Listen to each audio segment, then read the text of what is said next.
여러분, 제가 예언 한번 할까요? 8월 달에 부동산 시장이 급등하기 시작합니다. 구독, 좋아요 눌러주세요. 어디? 안녕하세요. 부동산 DJ 한정훈입니다. 자, 여러분, 지금 시장의 분위기가 어떻게 바뀌어간다고 생각하십니까? 시장의 온기가 지금 슬슬 돌고 있다고 느끼지 않으십니까? 지금 이런 시장에서 과연 우리가 언제쯤이면은 본격적으로 매매가가 상승하는 그런 시장이 될까요? 자, 오늘 주제 바로 이것입니다. 8월이 부동산 급등의 시작입니다. 더 이상 늦추면 후회한다. 이런 주제로 준비를 해봤습니다. 자, 세미나 공지 먼저 할게요. 6월 5일 수요일 오후 2시입니다. 자, 주제는요, 서울 핵심 지역 저점 매수기에 잡는 방법. 우리가 재개발 투자를 할 때 항상 말씀드리는 게 그런 거죠. 재개발은 단계마다 가격이 오른다. 그러니까 그 단계마다 내가 어느 정도 이익이 나면 팔면 된다. 매도하면 된다. 이런 얘기를 많이 드렸죠. 재개발 투자는 끝까지 10년이고 20년이고 지어질 때까지 가지는 게 아니다. 라는 얘기를 정말 많이 드렸습니다. 여러분들 공감하시나요? 아직도 공감 못 하시는 분들 상당히 많을 거예요. 제가 재개발 투자를 오랫동안 해본 사람 중에 하나로서 말씀을 드리면은 재개발에서 우리가 가장 최선의 방법은요, 적은 금액, 최대한 작은 금액으로 입지가 좋은 데를 투자할 수만 있다면 그것이 최고의 선택지가 될 것입니다. 자, 지금 우후죽순을 널린 재개발 시장, 재개발 지역들, 그런 지역들 중에서 우리는 어떤 선택을 해야지 정말 가치를 크게 높일 수 있는 그런 투자를 할 수 있을까요? 여기에 대해서 궁금한 것들을 다 풀어드립니다. 핵심 지역을 저점에 매수할 수 있는 그런 방법과 그런 기회, 바로 지금입니다. 여러분들 오시게 되면은 속 시원한 그런 해결책 가질 수 있을 겁니다. 자, 선착순 10명 예약 필수입니다. 오시는 분에 한해서 1:1 개별 상담 무료로 진행합니다. 제가 올해 시장에 대해서 올해 1월 달에 이런 얘기 드렸었어요. 올해는 상저하고의 시장으로 예측이 된다. 이런 얘기 드렸습니다. 1월 달에 제가 방송한 유튜브 내용을 보시면은 아마 아실 거예요. 자, 상반기는 올해 상반기는 매매 거래량이 늘어나면서 매매가를 서서히 끌어올리는 시기다. 지금 매매가가 올라가고 있습니까? 아니면 내려가고 있습니까? 올라가고 있죠. 예, 1월이 변곡점이 1월인데요. 1월을 변곡점으로 해서 지금 거래량이 늘어나면서 가격은 슬슬 지금 올라가고 있는 그런 상황이죠. 자, 그렇다면은 하반기는 어떻게 될 거냐? 하반기는 매매가가 바야흐로 정고점을 넘어가는 그런 시점으로 전개가 될 거다. 그런 얘기 드렸습니다. 자, 제가 얘기했던 대로 지금 시장의 시나리오가 서서히 그렇게 흘러가고 있습니다. 그래서 올 하반기부터 본격적인 상승 시장으로 돌입을 할 것이다 라는 얘기를 제가 많이 드렸었죠. 자, 그래서 항상 말씀드렸던 게 올해의 흐름은 거래량과 전세가다. 거래량과 전세가가 어떻게 흘러가는지를 올해 봐야 된다. 두 가지 키포인트다. 이런 얘기를 많이 드렸습니다. 자, 거래량의 흐름이 중요한 이유는 뭐냐면요. 매매 거래량, 거래가 살살살 늘게 되면 어떻게 돼요? 매매가가 올라가는 거예요. 왜냐하면은 이게 너무도 지극히 당연한 거죠. 그 하나의 어떤 아파트 단지가 있다고 가정을 했을 때 그 아파트 단지에서 만약에 5억에 매물이 나왔다. 20평대가 5억에 나왔다. 그러면은 5억에 한 10개가 나왔다. 그러면 5억이 10개가 거래가 되고 나면 그 다음엔 어떻게 될까요? 5억에 또 나올까요? 아니죠. 그 다음에는 5억 5천 이렇게 올려갈 거예요. 가격이. 그렇죠? 그래서 거래량이 늘어나면 당연히 가격이 오르게 되는 겁니다. 그래서 매매 거래량은 매매가 상승 그리고 또는 하락의 선행 지표다. 거래가 거의 없으면 어떻게 돼요? 거래량이 거의 없어지게 되면 매매가는 하락하게 되는 거예요. 거래가 없으니까 점점 더 싼 매물이 나오게 되죠. 5억에 내놨는데도 안 팔려. 그러면 어떻게 돼요? 4억 9천에 내놓겠죠? 4억 9천에 내는데 안 팔려. 4억 8천에. 그래서 이 거래량은 매매가의 선행 지수다. 이런 얘기를 많이 합니다. 반대로 또 하나는 이런 거죠. 전세 거래량. 전세가도 거래량이 늘어나면은 전세가 싼 전세 매물이 가격이 조금씩 올라가죠. 지금 그런 현상을 보이고 있죠. 서울시장이. 자, 전세 거래량은 전세가 상승 하락의 선행 지표가 되는 겁니다. 그래서 결국 거래량이 늘어나면은 매매가 전세가도 같이 오르는 그런 국면으로 전개가 된다. 지금이 딱 그런 시기라고 보시면 되겠습니다. 자, 2022년 벌써 2년 전이네요. 10월 달에 서울의 거래량이 559건이에요. 자, 그러다가 2022년 12월 달 되니까 835건.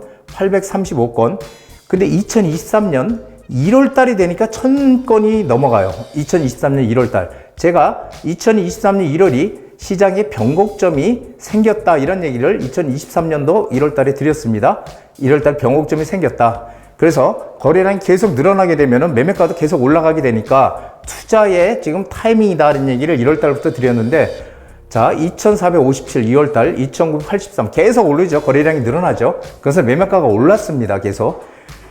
자, 그래가지고 결국은 8월 달, 2024년 8월 달에 3899건으로 최고 피크를 찍다가 2023년 9월 달에 3400건으로 약간 떨어졌죠. 한 300건 가량이 떨어졌어요.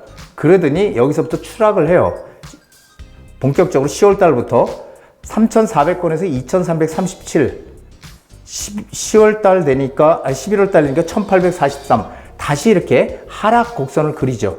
하락 곡선을 그려요. 그런데 2023년 12월 달 되니까 1,824건으로 바닥을 찍더니 2024년 1월이 2,568건으로 갑자기 뛰기 시작합니다. 자, 올해 1월 달에 또 변곡점이 생긴 거예요. 자, 지난해도 2023년 1월 달에 변곡점이 생겼고, 올해도 1월 달에 변곡점이 생긴 겁니다. 자, 그러면서 올해 2024년 2월 달에 2,511건, 약간 비슷하죠. 1월 달하고. 그러니 3월 달이 4,060건으로 2023년도 3,899건을 뛰어넘었습니다. 지금 4,000건이 넘어갔죠, 드디어.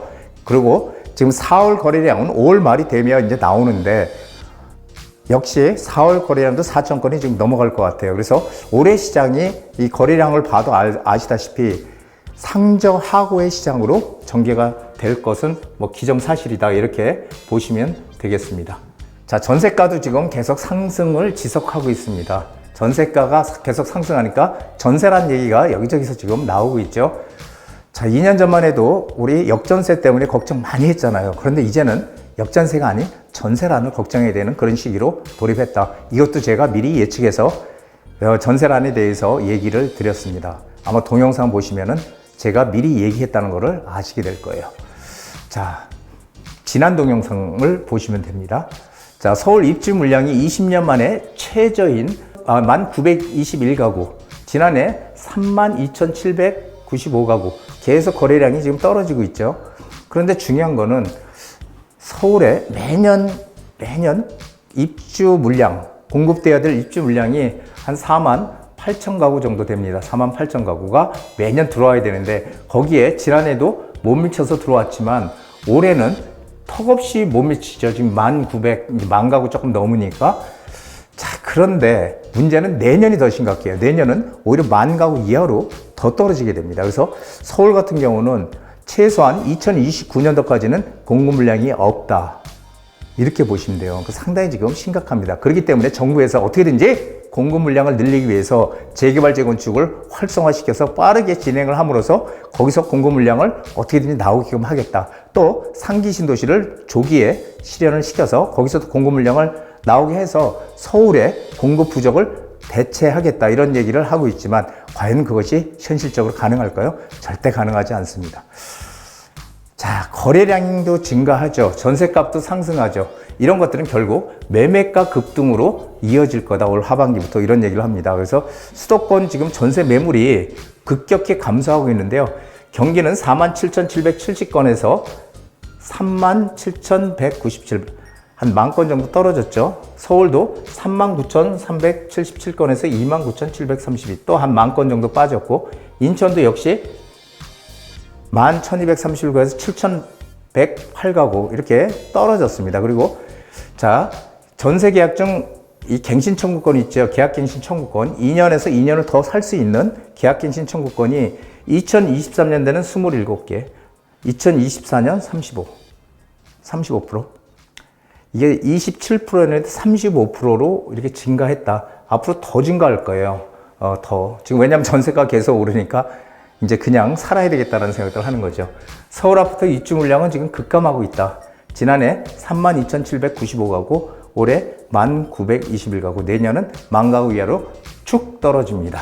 이것이 현실이거든요. 자, 이렇게 되니까 지금 전세 대란이 눈앞에 다가오고 있다는 기사들 많이 나옵니다.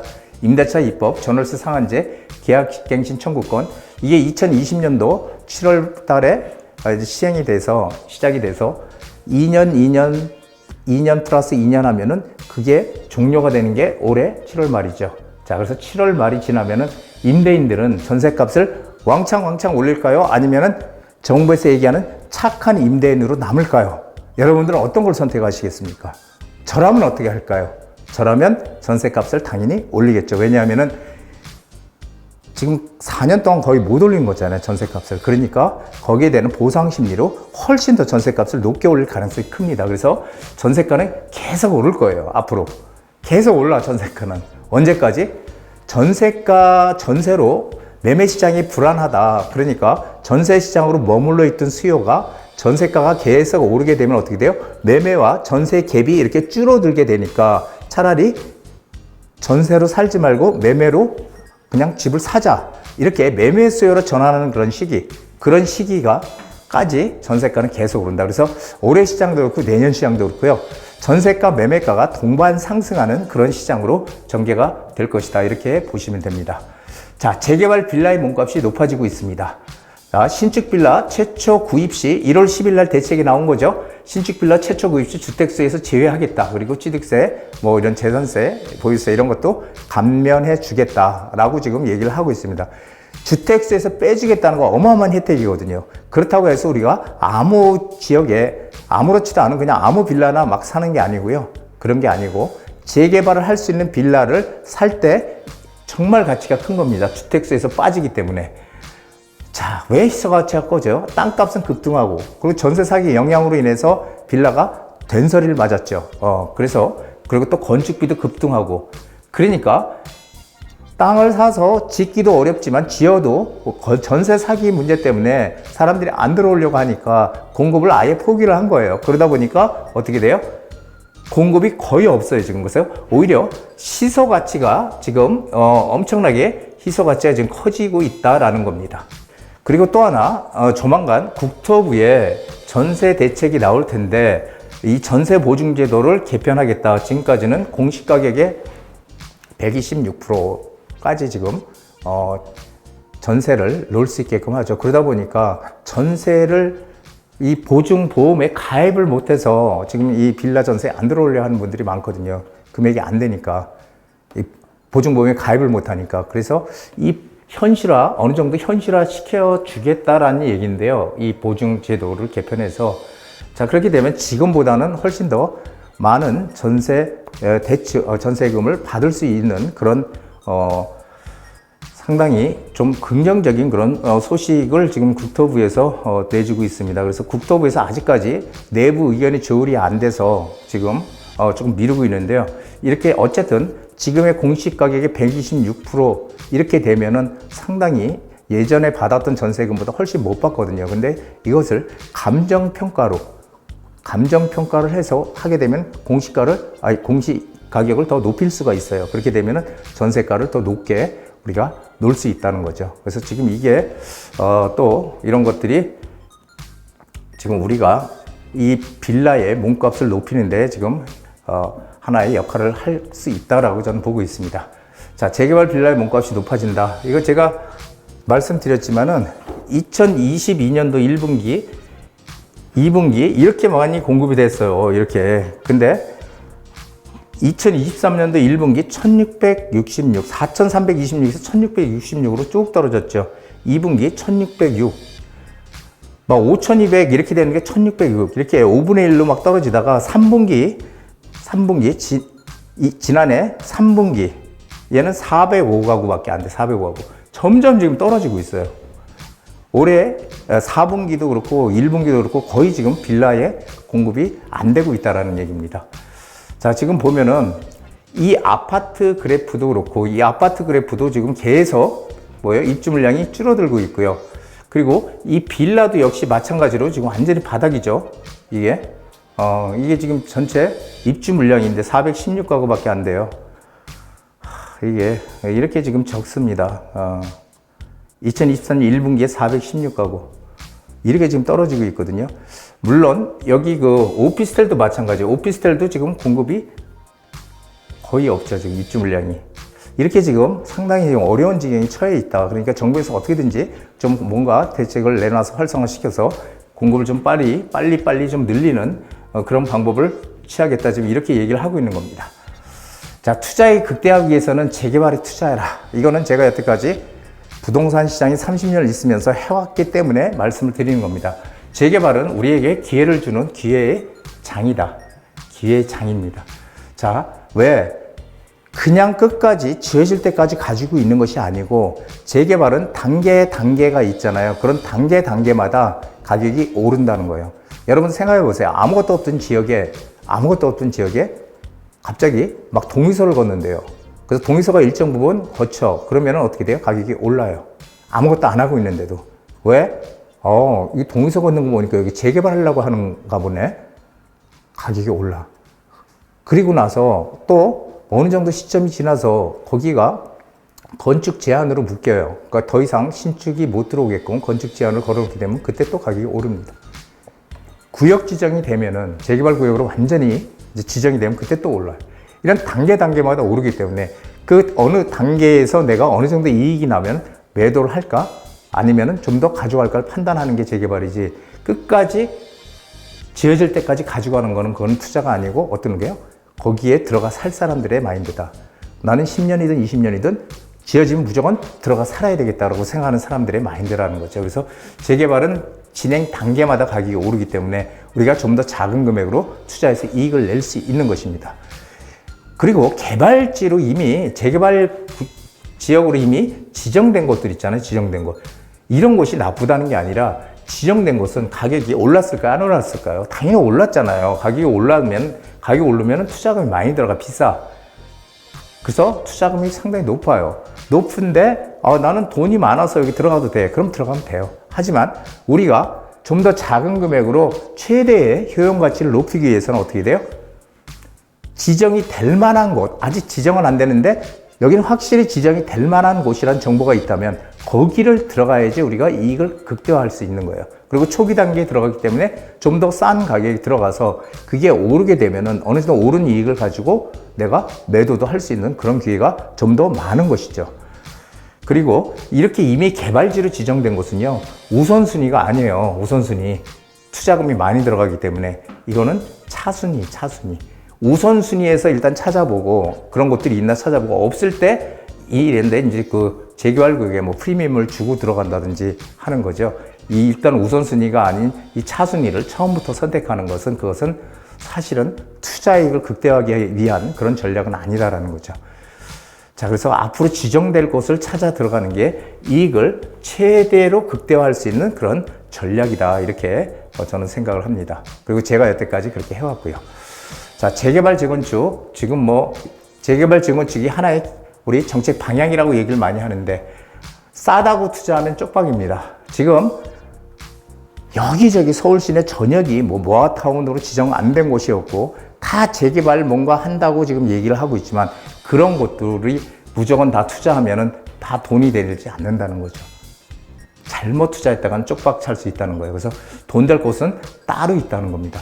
그 돈 될 곳을 우리가 어떻게 찾아 들어가느냐가 제가 해야 되는 우선순위가 아닌가 생각이 돼요. 여러분들이 또 생각해 봐야 될 가장 최우선 선택지고요.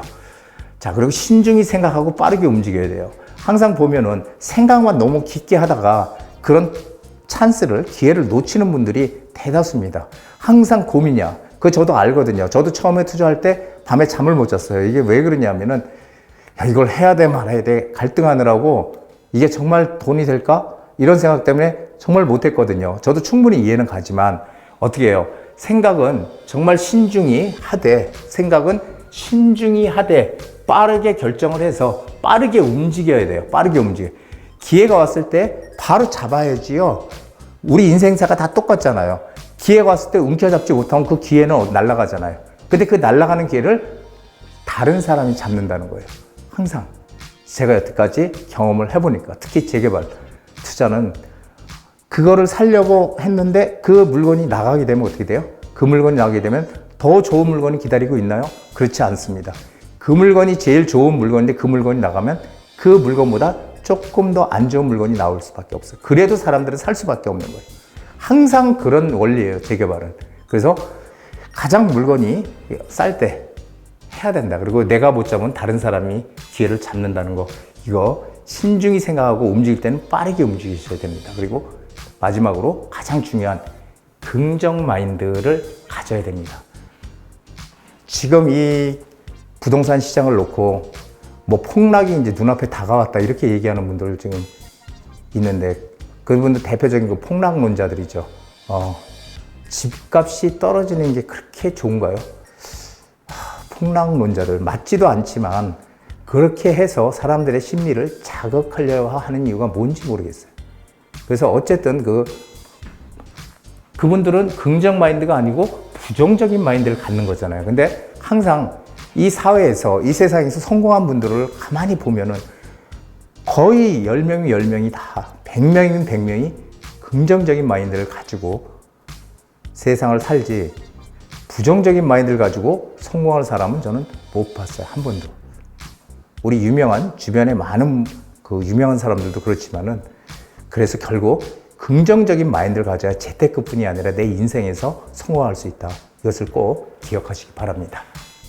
단 1분의 성공이 몇 년의 실패를 보상한다. 로버트 브라우닝. 자, 지금까지 재개발 뭔지 모르고 겁나서 투자를 못 하셨던 분들, 기회가 왔을 때 투자하십시오. 여태까지 못했던 그런, 놓쳤던 그런 순간순간 기회들 다 보상해 드릴 겁니다. 그래서 이 로버트 브라우닝의 얘기처럼 단 1분의 성공이 몇 년의 실패를 보상한다. 항상 여러분들 생각만 많이 하지 마시고 움직이셔서, 항상 움직여서 재테크에서 성공하는 우리 구독자님들이 되시기를 기원합니다. 한정훈의 부동산 DJ에서는 여러분들의 고민을 기다립니다. 영상을 보시고 투자에 관심 있으신 분은 지금 바로 연락 주시기 바랍니다.